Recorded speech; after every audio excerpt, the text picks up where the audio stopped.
नारळ एक नारळ कडून घेतले दूध गेलं. नारळ दाखवतो माझं दूधही ओतून गेलाय.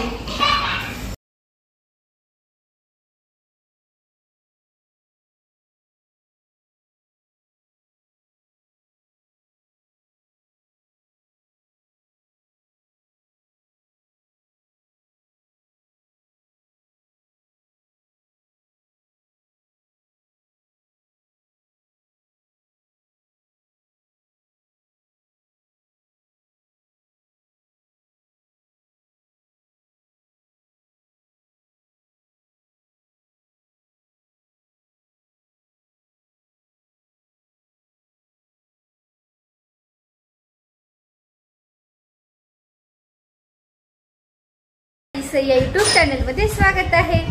तर आज मी मम्मीकडेच आहे. तर काल गेली होती घरी, पण मला परत येणं खूप विकनेस पण आला. थोडंसं काम केलं का थकवा होता, तर म्हटलं ब्लड चेक करून घेऊ. त्यामुळे मी काल आली होती, तर मला हॉस्पिटलला पण गेली. तर चला, आज बाबांचे पित्र आहे. तर मम्मी सकाळपासून स्वयंपाक करते. तर मी लेट उठली होती आणि आता मम्मीला खीर करते. तर तुमच्यासोबत आहे ना खीरीची रेसिपी शेअर करणार आहे, कारण खूप त्यांची कमेंट होती की तुझी मम्मी ना कशा पद्धतीने खीर करते, तर रेसिपी दाखव. तर म्हटले चला ताईंना पण आहे ना आपण खीरीची रेसिपी शेअर करू. तर चला बघू, एकदम सोपी आणि साधी करते. तर तुम्ही व्हिडिओमध्ये बघा.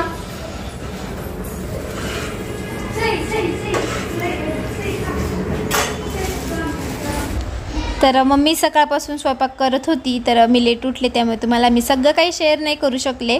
तर जेवढं मी तुम्हाला शेअर करता येईल ना तेवढं केलेलं आहे. आता मम्मीनं गोड चाणक्यांसाठी ना पीठ मळत होती आणि के साईडला आहे ना मेथीची भाजी शिजत होती. तर मेथीची भाजीला खूप भाव होता, तर 80 रुपयाला जुडी आणली आम्ही, कारण पित्रामध्ये ना सगळ्या काही भाज्या केल्या जातात. आणि खीर, तर खिरीचं पण आहे ना आमच्याकडे खूप महत्त्व आहे. तर पितृपक्षामध्ये आहे ना खीर ही महत्त्वाची असते.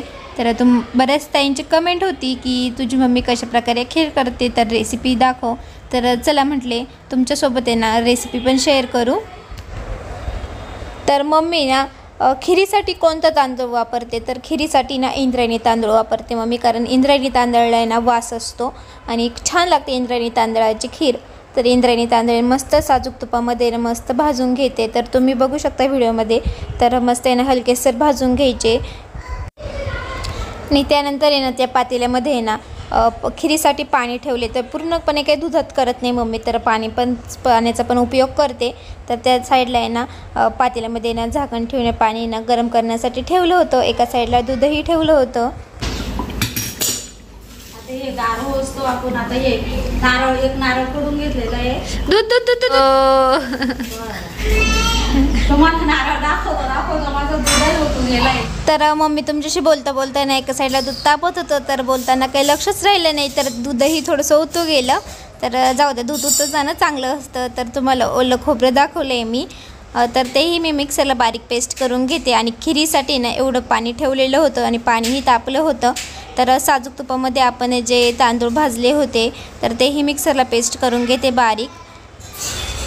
तर तांदूळ आपण मिक्सरला दळल्यानंतर ना डायरेक्ट गरम पाण्यामध्ये टाकायची नाही ती पेस्ट. तर त्यामध्ये ना थोडंसं गार पाणी टाकून ना सगळे मिक्स करून घ्यायची. तर तुम्ही बघू शकता मम्मीने ना मिक्सरच्या भांड्यामध्येच पाणी टाकले आणि असं पाण्यासारखे ना सगळं काही पेस्ट आहे ना करून घेतली आहे. आणि जेव्हा आपण डायरेक्ट पेस्ट टाकतो ना, तर गरम पाण्यामध्ये ना त्या पेस्टचे कसे गठुळे होण्याची शक्यता असते. त्यामुळे असं गार पाण्यामध्ये ना तांदूळ मिक्स करून घ्यायचे, तांदळाची पेस्ट मिक्स करून घ्यायची, त्यानंतरच गरम पाण्यामध्ये ओतायची. तर असं केल्याने ना आपल्या ना खिरीमध्ये गठुळे होत नाही. तर आपण गरम पाण्यामध्ये ना तांदळाची पेस्ट करून टाकली आहे. आता ती शिजेपर्यंत आहे ना आपण खिरीची बाकीची तयारी करूया.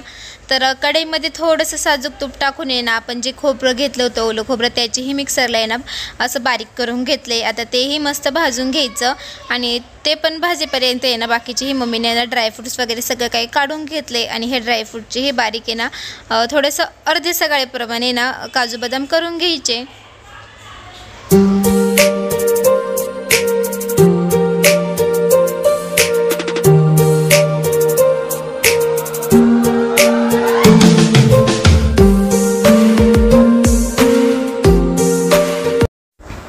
तर ड्रायफ्रूट्स बारीक होईपर्यंत आपलं खोबरंही मस्तपैकी भाजलं गेलं. आता ह्यामध्ये ना आपण तांदूळाची पेस्ट आणि ते चाकलं होतं तेही सारखं हलवत राहायचं आणि मिडियमच गॅस ठेवायचा, मोठा गॅस करायचा नाही. तर मम्मीने खोबरं पण आहे ना आता खिरीमध्ये टाकून दिलं. आता बाकी काय टाकते तर तुम्ही व्हिडिओमध्ये बघा. तर खोबरं टाकल्यानंतर आपली सगळी काही खीर मिक्स करून घ्यायची. त्यानंतर आहे ना खवा. तर आज खिरीमध्ये मम्मीने खव्याचा उपयोग केला आहे. तर खव्याचा उपयोग आहे ना खिरीमध्ये कशा पद्धतीने करायचा, कशा प्रकारे टाकायचा, तर चला व्हिडिओमध्ये तुम्हालाही सांगते. तर खवा आहे ना सगळं आहे ना असं पूर्ण मेल्ट होईपर्यंत आहे ना तुपामध्ये ना आपण भाजून घ्यायचा. तर तुम्ही पाहू शकता तर पूर्ण आता आपला खवा मेल्ट झाला आहे. आणि खवा मेल्ट झाल्यानंतर त्यामध्ये ना दूध टाकले. तर दुधामध्ये पूर्णपणे ना सगळं एक मिक्स करून घ्यायचा. तर याचंही आपल्या गॅसची फ्लेम मिडियमच ठेवायची. त्यानंतर आपण काजू बदाम आणि चारोळ्याची ना तर ड्रायफ्रूट्स वगैरे सगळं काही आपण खव्यामध्ये दूध टाकल्यानंतर त्यामध्ये सगळं काही मिक्स करून घ्यायचं. तर तुम्ही बघू शकता किती छान झाली आपली हे खवा टाकल्यानंतर एकदमच मस्त लागते खीर.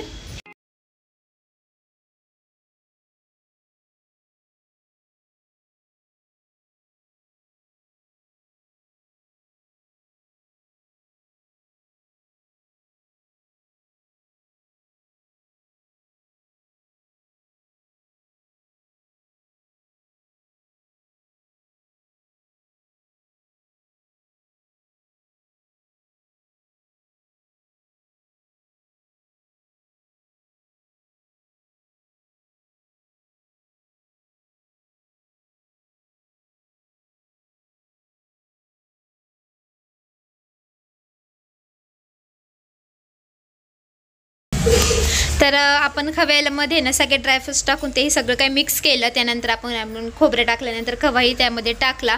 आणि आपल्याला जेवढं आपल्याला गोड हवी ना तेवढी साखरही टाकली. आणि त्यानंतर सुंठ आणि वेलचीची पूड आहे ना मम्मीने करूनच ठेवते तर तीही टाकली. तर अशा प्रकारे आपली खीर आता मस्त मीडियम गॅसवर होऊन द्यायची. तर बघा तुम्ही किती छान दिसते खीर. तर कशी झाली तर कमेंटमध्ये नक्की सांगा.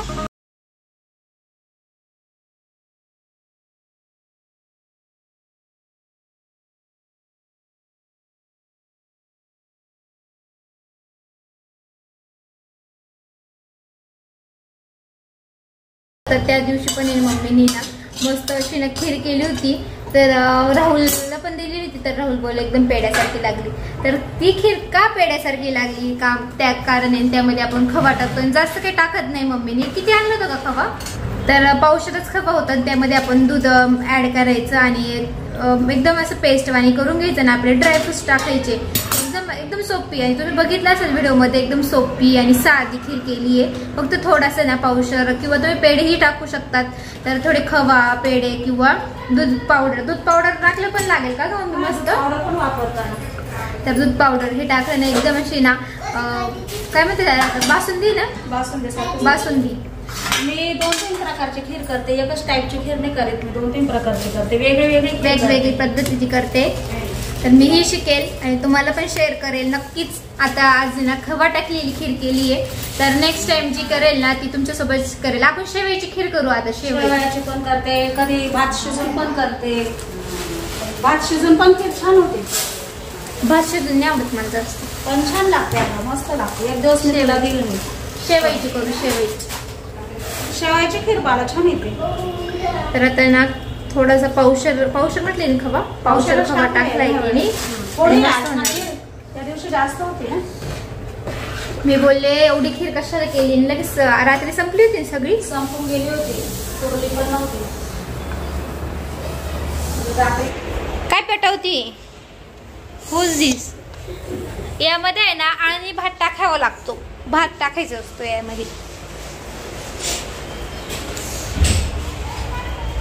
अगं असं फुकायचं नसते ते बरोबर पेटतं. त्यामध्ये भात टाकू का आगरी.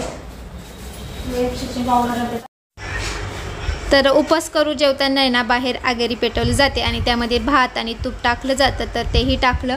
त्यानंतर सगळे काही जेवायला बसले आणि यांचं जेवण झाल्यानंतर आम्हीही जेवण केलं. तर पुढे काय तर तुम्हाला आहे ना मी सगळी काही खिरीची रेसिपी शेअर केली आहे आणि आणखी पण तुम्हाला रेसिपी मी शेअर करत जाणार आहे. तर तुम्हाला आजच्या खिरीची रेसिपी कशी वाटली तर तुम्हाला बघून पाणी सुटलंच असेल तोंडाला. तर बघा किती छान दिसते खीर.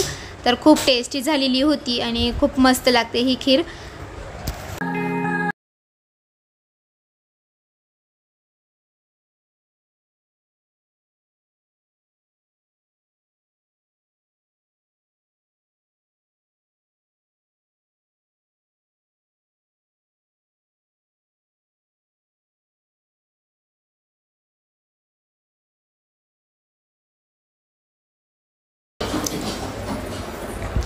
तर चला आता माझं सगळं काही आवरलंय आणि सईचे पप्पाही आले.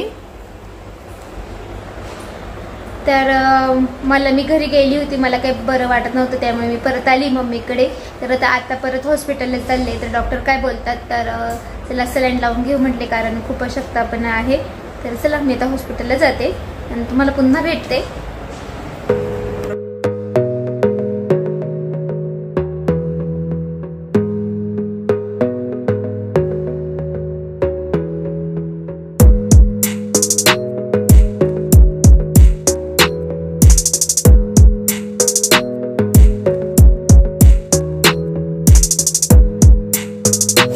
तर आता हॉस्पिटलमधून आली आहे, रिपोर्ट काढले होते, ब्लड चेक केलं.